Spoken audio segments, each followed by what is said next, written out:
Assalamualaikum warahmatullahi wabarakatuh. Saya Halim Hanani binti Amir Umar bernomor 121333 ingin membentangkan tentang latar belakang kajian. Kajian ini membahas tentang Dr. Burhanuddin Al-Hilmi dan kesan falsafahnya terhadap pemikiran masyarakat Melayu masa kini. Dr. Burhanuddin Al-Hilmi merupakan salah seorang tokoh falsafah yang diangkat di alam Melayu. Beliau merupakan golongan kiri terkemuka dalam permainan politik negara selama lebih kurang 30 tahun.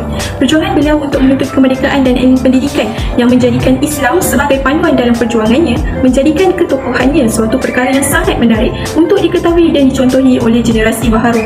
Menurut Kamus Dewan Bahasa dan Pustaka edisi ketiga, kesan membawa maksud kebaikan atau keburukan yang wujud daripada sesuatu keadaan atau kesudahan daripada sesuatu. Falsafah pula bermaksud pengetahuan tentang pengertian yang dianggap sebagai ilmu tertinggi yang menjadi dasar kepada ilmu-ilmu yang lain. Masalah kajian. Isu fahaman dan ideologi barat seperti sekularisme, liberalisme, pluralisme telah banyak mempengaruhi pemikiran masyarakat Melayu pada masa kini. Hal ini berkemungkinan disebabkan sistem pendidikan yang lebih cenderung ke arah barat. Pendidikan yang lebih cenderung ke arah barat akan diberikan bantuan dan kemudahan dari segi material, manakala pengajian yang lebih cenderung ke arah agama Islam pula lebih terhad bantuan kewangan ataupun tidak dibantu. Fahaman sekularisme yang semakin kuat mempengaruhi sehingga tidak mampu dibendung lagi. Tambahan pula, fahaman sekularisme ini mudah untuk mempengaruhi masyarakat Melayu. Maka, belah pula perubahan demi perubahan berdasarkan sistem pemikiran barat dalam masyarakat Melayu. Oleh yang demikian, kajian ini dilakukan bertujuan mengkaji latar belakang Dr. Burhanuddin Al-Hilmi yang merupakan tokoh falsafah yang digelar bapa kebangsaan Melayu untuk mengenal pasti sumbangan hasil karya dan cabaran-cabaran yang dihadapi oleh beliau serta mengkaji kesan falsafah Dr. Burhanuddin Al-Hilmi terhadap masyarakat Melayu masa kini. Seterusnya kita ke bahagian objektif kajian. Bahagian ini kami telah menetapkan 3 objektif kajian. Yang pertama iaitu mengkaji latar belakang Dr. Burhanuddin Al-Hilmi. Yang kedua, mengenal pasti sumbangan hasil karya dan cabaran-cabaran yang dihadapi oleh Dr. Burhanuddin Al-Hilmi. Ketiga, mengkaji kesan falsafah Dr. Burhanuddin Al-Hilmi terhadap masyarakat Melayu masa kini. Seterusnya ialah skop kajian. Skop kajian ini dibahagikan kepada 2 bahagian. Pertama ialah lokasi kajian iaitu di Malaysia. Lokasi ini dipilih oleh pengkaji kerana pengkaji tinggal di Malaysia. Kedua, merujuk kepada aspek kajian iaitu mengkaji latar belakang Dr. Burhanuddin Al-Hilmi, mengenal pasti sumbangan hasil karya dan cabaran yang dihadapi oleh Dr. Burhanuddin Al-Hilmi dan mengkaji kesan falsafah Dr. Burhanuddin Al-Hilmi terhadap masyarakat Melayu masa kini. Seterusnya, sorotan literatur. Dr. Burhanuddin Al-Hilmi disenangi oleh setiap individu yang pernah mengenali beliau dan apabila bergaul dengan beliau sebagai seorang yang jujur dan tidak suka berburuk sangka terhadap rakan-rakannya sendiri ataupun lawan politiknya. Sehinggakan seorang rakan seperjuangan dalam PKMM menggelarkan beliau seorang yang rajin, berjiwa rakyat, tulus dan ikhlas. Dr. Burhanuddin Al-Hilmi juga seorang yang sufi kerana kuat melakukan ibadah kepada Tuhan dan beliau berkebolehan dalam pelbagai bidang seperti perubatan, politik dan berkebolehan dalam banyak bahasa.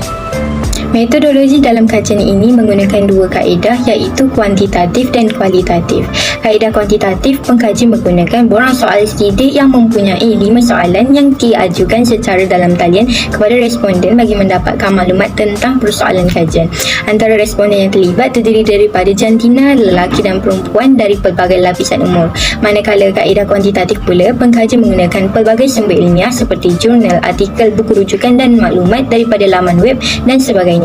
Maklumat yang diperolehi digunakan untuk mendapatkan dan mengumpulkan segala data serta maklumat-maklumat tambahan yang berkaitan dengan Dr. Burhanuddin Al-Hilmi.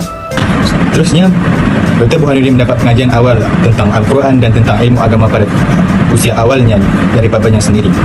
Sebelum beliau melanjutkan pelajaran di Sekolah Melayu Berang, Hulu, Tanjung Malim dan berpindah ke Sekolah Melayu Bakak sehingga beliau darjah 3. Setelah itu beliau berpindah ke Kota Baharu, Perak kerana mengikut ayahnya yang juga merupakan seorang guru agama di situ.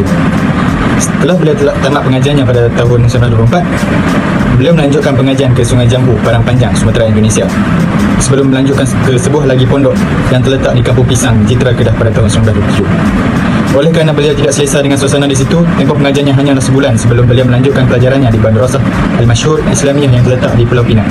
Seusai tamat pengajiannya di Madrasah Al-Masyhur, Dr. Burhanuddin telah memperoleh tajaan dari Hartawan India Islam Pulau Pinang untuk beliau melanjutkan pengajiannya di peringkat seterusnya dalam aliran sastra dan falsafah di Muhammadan Anglo Indian College di Aligarh, India atau lebih dikenali Aligarh Muslim University. Ketika Dr. Burhanuddin di India, beliau dapat mempelajari bahasa baru iaitu bahasa Inggeris, Perancis dan bahasa Jerman dalam usahanya mempelajari ilmu berkaitan homeopati. Pencapaiannya yang tinggi dalam bidang perubatan homeopati menjadikan beliau orang Melayu yang pertama memperkenalkan kaedah perubatan tersebut di tanah Melayu. Beliau juga telah membuka 2 buah klinik homeopati di Johor Bahru dan Jalan Picitan, Singapura. Sebelum sempat Dr. Burhanuddin membuka klinik homeopati, beliau pernah berkhidmat sebagai seorang guru bahasa Arab di Sekolah Arab Al-Junaid, Singapura pada sekitar tahun 1935. Akhir sekali, pada tahun 1969, Dr. Burhanuddin telah disahkan meninggal dunia pada 25 Oktober pada pukul 6.50 pagi di rumahnya di Taiping selepas sebulan beliau dibebaskan daripada tahanan politik. Difahamkan kematiannya berpunca daripada penyakit lelah serta penyakit batu karang. Dr. Burhanuddin telah menghasilkan beberapa buah buku dan koleksi ucapan. Karya beliau meliputi pelbagai aspek iaitu perubatan, politik dan tasawuf. Penulisan beliau dalam perubatan iaitu falsafah perubatan homeopati, biokimia, sejarah perubatan, asas homeopati, pharmakopoeia dan mujarah homeopati. Kebanyakan karya Dr. Burhanuddin bertemakan politik yang secara khusus yang membincangkan pandangan dan konsep pemikiran politik yang diutarakan oleh beliau seperti konsep politik Islam, falsafah kebangsaan Melayu, Melayu Raya, ilmu tahrikat dan sebagainya. Antara karya beliau dalam bidang politik dan tasawuf pula ialah Perjuangan Kita 1946, Falsafah Kebangsaan Melayu 1947, Agama dan Politik 1954, Ideologi Politik Islam 1957, Arab Perjalanan Politik Tanah Melayu Sekarang 1963 dan Sinopsium Tasawuf dan Tahrikat 1972 edisi kedua. Cabaran yang dihadapi oleh Dr. Burhanuddin Al-Hilmi ialah beliau ditentang oleh pihak British di atas pendirian beliau dalam membela nasib umat Islam di Palestin. Beliau menerbitkan majalah Taman Bahagia yang mempunyai unsur intibati penindasan yang berlaku ke atas rakyat Palestin dalam usaha mereka membangun negara Israel. Hal ini menyebabkan selepas 1 jam majalah itu diterbitkan, pemerintah British telah mengambil tindakan serta-merta menahan Dr. Burhanuddin, namun berjaya diikat jamin oleh seorang keluarga Al-Saguf. Manakala melalui perbicaraan beliau di Mahkamah Singapura pula, beliau disyaki bersalah dan dikenakan hukuman penjara selama 6 bulan. Objektif yang ketiga, mengkaji tentang kesan falsafah Dr. Burhanuddin terhadap masyarakat Melayu masa kini. Berdasarkan carta adalah keputusan demokrasi responden. Mengikut jantina, 55% responden perempuan lebih ramai berbanding responden lelaki iaitu 45% sahaja. Manakala dari segi tahun lahir pula, 9% sahaja terdiri dari tahun 1960 hingga 1965 dan 26% terdiri dari tahun 1996 hingga 2000 dan 55% responden terdiri daripada tahun 2001 hingga 2005 dan 10% sahaja untuk lain-lain responden yang tahun tidak dinyatakan dalam borang soal selidik. Manakala dari segi etnik pula, pengkaji mengambil 100% daripada etnik Melayu. Mengikut dari kategori pekerjaan pula, sebanyak 61 responden terdiri dari pelajar institusi pengajian tinggi dan 23% daripada golongan profesional dan 10% dari pelajar sekolah, manakala 6% sahaja daripada golongan-golongan yang tidak dinyatakan dalam borang soal selidik. Ini adalah analisis kajian yang dilakukan menggunakan skala Riket, iaitu setuju nombor 1, tidak pasti nombor 2 dan tidak setuju nombor 3. Soalan yang pertama, melahirkan masyarakat yang mampu memajukan diri melalui pendidikan. Soalan yang kedua, masyarakat Melayu kini mempunyai jati diri yang tinggi dan semangat nasionalisme yang tinggi.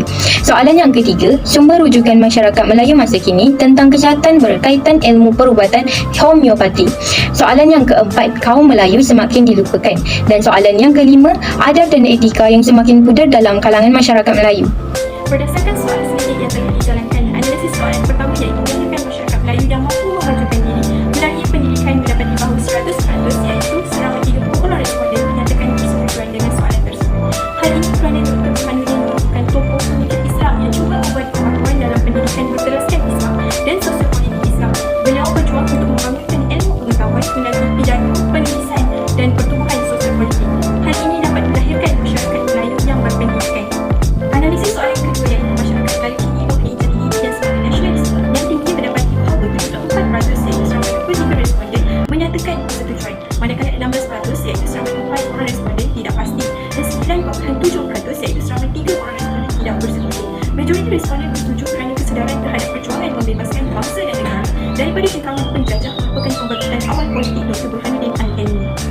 Soalan ketiga iaitu sumber rujukan masyarakat Melayu masa kini tentang kesihatan homeopati menunjukkan analisis soalan yang mendapat pungutan kata setuju paling tinggi berbanding soalan lain.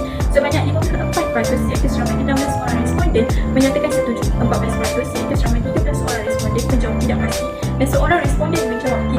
iaitu 3.2%. Beliau telah menubuhkan sebuah persatuan homeopati pertama di Malaysia yang dikenali sebagai Persatuan Homeopati Malaya serta turut menghasilkan buku homeopati seperti Falsafah Perubatan Homeopati, Mathematika dan Biochemistry.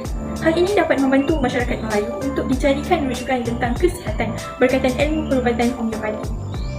Analisis soalan keempat iaitu perpaduan antara kaum Melayu semakin dilimpahkan mendapat pungutan kata tidak pasti paling rendah sebanyak 16.1% iaitu seramai 4 orang responden sahaja, manakala 19.4% iaitu seramai 6 orang responden setuju dan 64.5% iaitu seramai 20 orang responden tidak setuju. Majoriti responden tidak bersetuju kerana falsafah Dr. Burhanuddin diperjuangkan melalui konsep Melayu Raya antara satu cara bagi orang Melayu bersatu padu dan menjadi kuat. Analisis soalan kelima iaitu adab dan etika yang semakin pudar dalam kalangan masyarakat Melayu mendapati bahawa 54.8% iaitu seramai 16 orang responden bersetuju, manakala 3.5% iaitu seorang responden tidak pasti dan 41.9% iaitu seramai 13 orang responden tidak setuju. Majoriti responden bersetuju dengan soalan tersebut. Hal ini menunjukkan bahawa kebanyakan responden masih kurang dalam menerapkan ilmu tasawuf. Menurut Dr. Burhanuddin, keruntuhan akhlak akan menyebabkan kurangnya ilmu tasawuf dalam membentuk akhlak yang mulia. Kesimpulannya, melalui kajian ini, para pengkaji dapat mencapai objektif yang dikaji iaitu mengkaji latar belakang Dr. Burhanuddin Al-Helmi, mengkaji sumbangan hasil karya dan cabaran-cabaran yang dihadapi oleh Dr. Burhanuddin Al-Helmi dan mengenal pasti kesan falsafah Dr. Burhanuddin Al-Helmi terhadap pemikiran masyarakat Melayu masa kini. Cabaran-cabaran yang dihadapi oleh beliau dalam perjuangannya membuktikan beliau merupakan seorang tokoh yang sanggup berkorban apa sahaja untuk memperjuangkan kemerdekaan bagi membebaskan minda masyarakat Melayu daripada belenggu agenda penjajah.